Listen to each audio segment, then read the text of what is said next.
बिस्मिल्लाहिर्रहमानिर्रहीम। अस्सलाम वालेकुम मेरे मुसलमान भाइयों बहनों बेटियों बेटों बुज़ुर्गों दोस्तों।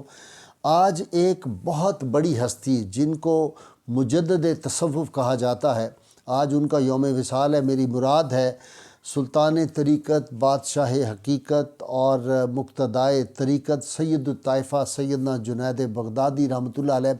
सैयदना जुनैद बगदादी के बारे में आपको पता होना चाहिए कि सैयदना दाता गंज बख्श अली हजवेरी जो हैं उनका ताल्लुक़ भी सिलसिला जुनैदिया से है, और ऊपर चौथी जगह पे जाके जो है वो हज़रत जुनैद बगदादी से उनका सिलसिला जो है। एक बात हमारे जानने के लिए ज़रूरी है कि वो हज़रत मारूफ़ करखी का जो दरियाए मार्फत था वो मुंतकिल हुआ हज़रत सरी सक्ती रहमतुल्लाह अलैह, जो हज़रत जुनैद बगदादी के मामू थे, और फिर सरी सक्ती रहमतुल्लाह अलैह से वो जुनैद बगदादी के सीना में मुंतकिल हुआ। हज़रत जुनैद बगदादी रहमतुल्लाह अलैह की अज़मत के लिए हज़रत अबू जाफ़र हद्दाद रहमतुल्लाह अलैह, जो अपने वक्त के बहुत बड़े वली और कुतुब थे, वो फरमाया करते थे कि अगर अक्ल व दानिश का कोई जिस्मानी सूरत और वजूद होता तो उसका नाम जुनैद बगदादी था। हज़रत जुनैद बगदादी रहमतुल्लाह अलैह के यूँ तो तीसरी सदी हिजरी जो है उसको कहते ही जुनैद बगदादी की सदी हैं, और बाकी लोग तो उनको पूरी दुनिया और पूरे सलासल जितने हैं हमारे, उनको बराह रास्त या बिल वास्ता जो फैज़ है वो सैयदना जुनैद बगदादी रहमतुल्लाह अलैह से मिला था।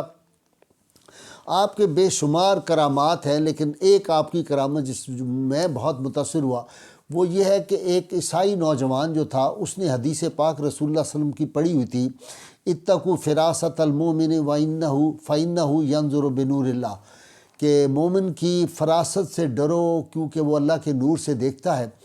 तो उसने कहा कि मैं इम्तहान लेता हूँ, जुनैद बगदादी के बारे में मुसलमान कहते हैं कि ये बहुत बड़े वली अल्लाह हैं, मैं ज़रा इनका इम्तहान तो लूँ। लिहाजा उसने सर पे अमामा बांधा और एक जुब्बा पहना और मुसलमानों की शक्ल व सूरत बना के वो आपके वाज़ की मजलिस में आके बैठ गया। आप वाज़ फरमा रहे थे, आपने जब वाज़ ख़त्म किया तो उसकी तवज्जो आपने उसकी तरफ की और कहा कि नौजवान, ए नसरानी, आगे आ जाओ, तुम्हारे मुसलमान होने का वक्त आ गया है। जब उसने ये बात देखी तो वो फ़ौरन कलमा पढ़ के मुसलमान हो गया। इसके बारे में इमाम शाफ़ी और इमाम याफ़ी फरमाते हैं कि ये आपकी, लोग कहते हैं कि ये करामत है, फरमाते हैं नहीं, ये आपकी दो करामात हैं। एक तो आपका उसको पहचान लेना कि ये ईसाई मज़हब से ताल्लुक़ रखता है, और दूसरा ये आपकी निगाह थी फ़रासत मोमिनाना कि आपने देख लिया कि अब ये इसके मुसलमान भी ये हो जाएगा। तो ये आपकी दो करामात हैं। इसी तरह आपकी बेशुमार जो वो करामात हैं आपकी, और आदमी हैरान हो जाता है जब उनको देखता है। एक मर्तबा आपकी आंखों में कोई तकलीफ़ हो गई तो लोगों ने कहा जी एक बहुत बड़ा आंखों का स्पेशलिस्ट है तबीब, उसको लेके आए। उसने आके आपकी आंख का मुआयना किया और उसने कहा सुनो, तुम्हारी आंख को पानी नहीं लगना चाहिए वरना बहुत तुम्हें नुकसान हो जाएगा और तुम्हारी नज़र भी जा सकती है। इतनी देर में जब वो तबीब बैठा हुआ था तो नमाज का वक्त हुआ। आपने जाके अपना ताज़ा वज़ू किया और ज़ाहिर आंखों में पानी डाला, तो एकदम देखा कि आंख ठीक हो गई। ये जब आंख ठीक हुई तो हातवे गैबी से आवाज़ लोगों ने भी सुनी, आवाज़ आई कि तुमने मेरी रज़ा की खातर नुकसान की परवाह नहीं की, तुमने ये गवारा कर लिया बेशक नुकसान हो जाए, तो अब इसके अजर में तुम अगर हमसे अहले दोज़ख जो गुनहगार हैं उनकी बख्शिश मांगो तो हम अता कर देंगे। जब उस तबीब ने ये देखा तो उसने कहा ये तो कोई खालिक़े कायनात जो मालिक है अल्लाह ही ये इलाज कर सकता है, मेरे सारे इल्म के मुताबिक तो इनकी आंखों को बहुत नुकसान होना चाहिए, लिहाजा ये करामत देखे वो मुसलमान हो गया। आप बहुत दिलचस्प बातें फरमाया करते थे। आपने एक दिन, आपका एक बड़ा चहेता मुरीद था तो लोगों को बड़ा उस पर एतराज़ था कि ये क्यों इतना चहेता है, तो आपने सबको जो था वो छुरी दे दी और आपने कहा कि जाके बकरा ज़िबा करो। मुख्तलिफ़ लोगों को कहा, वो चले गए। बाकी लोग जो थे वो तो उनमें से कहते हैं कि बाज़ ने बकरा ज़िबा कर लिया, लेकिन वो एक मुरीद जो बड़ा चहेता था वो वापस आ गया। आपने कहा तुम वापस क्यों आ गए? कहा कि आपने फरमाया था वहाँ इस बकरे को ज़िबा करना जहाँ कोई देखने वाला ना हो। मैं जहाँ गया मुझे रब नज़र आया, अल्लाह ताला हर जगह मौजूद था, लिहाजा मैं बकरा वापस ले आऊँ। तो आपने लोगों से कहा देखो जो तुम اس کی طرف اعتراض کرتے ہو، دیکھا تم نے اس کی نگاہ۔ اسی طرح حضرت سلطان العارفین سلطان باہو رحمۃ اللہ علیہ ایک بہت ہی دلچسپ آپ کا جو واقعہ ہے وہ لکھا ہے۔ آپ نے لکھا کہ ایک دن حضرت ابو بکر شبلی رحمۃ اللہ علیہ، جن کا بھی مزار پاک بغداد میں ہے اور مجھے اس کی زیارت کا شرف حاصل ہوا، ایک پہاڑی پر ہے ان کا مزار پاک، وہ آپ کے بڑے چہتے خلیفہ اور مرید تھے۔ حضرت ابو بکر شبلی رحمۃ اللہ علیہ اور حضرت جنید بغدادی دونوں جو تھے، ایک دن یہ شہر سے باہر نکلے بغداد سے، تو نماز کا وقت ہوا۔ آپ دونوں نے وہاں پہ وضو کر کے نماز پڑھنے کا ارادہ کیا۔ اتنی دیر میں دیکھا ایک آدمی غریب لکڑ ہارا، اس نے لکڑیں سر پہ اٹھائی ہوئی گٹھا، اور وہ آ گیا۔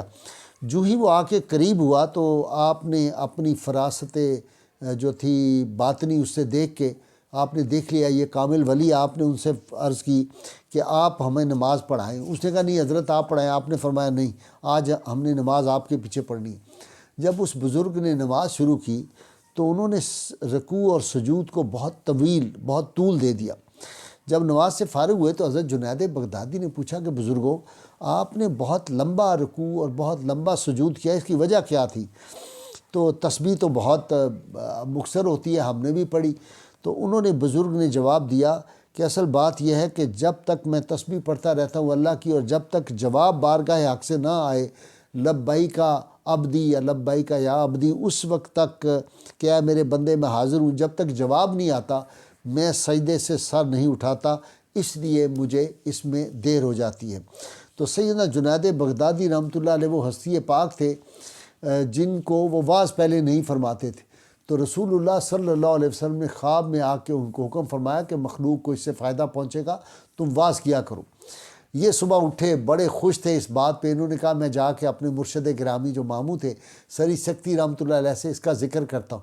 جو ہی ان کی مجلس میں پہنچے تو انہوں نے دیکھتے ہی کہا کہ سری سکتی، میں تمہیں کہتا تھا نا تم واز بھی شروع کرتے تھے، اب تمہیں حکم بارگاہ رسالت میں آپ صلی اللہ علیہ وسلم سے ہو گیا، اب تو تم واز کرو گے نا۔ تو آپ حیران ہو گئے۔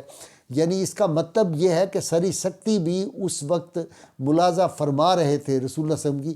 تو یہ دیکھنا چاہیے کہ جو اولیاء کرام کاملین ہوتے ہیں ان کو بارگاہ رسالت میں آپ صلی اللہ علیہ وسلم سے رہنمائی ہوتی ہے۔ اور ایک واقعہ یہ ہے کہ آپ نے بیان فرمایا کہ رسول اللہ صلی اللہ علیہ وسلم نے ایک مرتبہ فرمایا تھا کہ مجھے جس طرح دیگر انبیاء کو اپنے اولیاء پر بڑا فخر ہوتا ہے، مجھے اپنی امت میں سے جنید بغدادی پر ناز ہے۔ تو رسول اللہ صلی اللہ علیہ وسلم کا عشق اور محبت اور جو محبت الہی تھی اس کا اس سے اندازہ لگائیں کہ آپ کا وصال کا وقت قریب ہے، آپ تلاوت کر رہے ہیں، بڑی مشکل پیش آ رہی ہے، تو وہاں مریدوں نے کہا حضرت اس وقت آپ کا آرام کرنے کا وقت ہے۔ آپ نے کہا سب سے اہم وقت تو یہی ہے، جب میں دنیا سے رخصت ہو رہا ہوں مجھے قرآن پڑھنے کی زیادہ ضرورت ہے۔ 30 برس تک عشاء کی نماز سے، عشاء کے وضو سے صبح کی نماز ادا کی۔ یہ تھے جناب جنید بغدادی رحمۃ اللہ علیہ۔ آج ان کا یوم وصال تھا، اس لیے میں نے چاہا کہ ہم آپ کو ان کی جو حسین اور خوبصورت یادیں ہیں ان کو ہم تازہ کریں، چونکہ اولیاء کا ذکر جب آدمی کرے تو یہ گناہوں کا کفارہ ہوتا ہے۔ اللہ کریم کی بارگاہ میں دعا اللہ تعالی ہمیں حضور رحمت کونین صلی اللہ علیہ وسلم کی غیر مشروط محبت لامحدود فدائی نصیب فرمائے۔ نعرہ لگائیے پاکستان کا مطلب کیا؟ لا الہ الا اللہ محمد رسول اللہ صلی اللہ علیہ وآلہ وسلم۔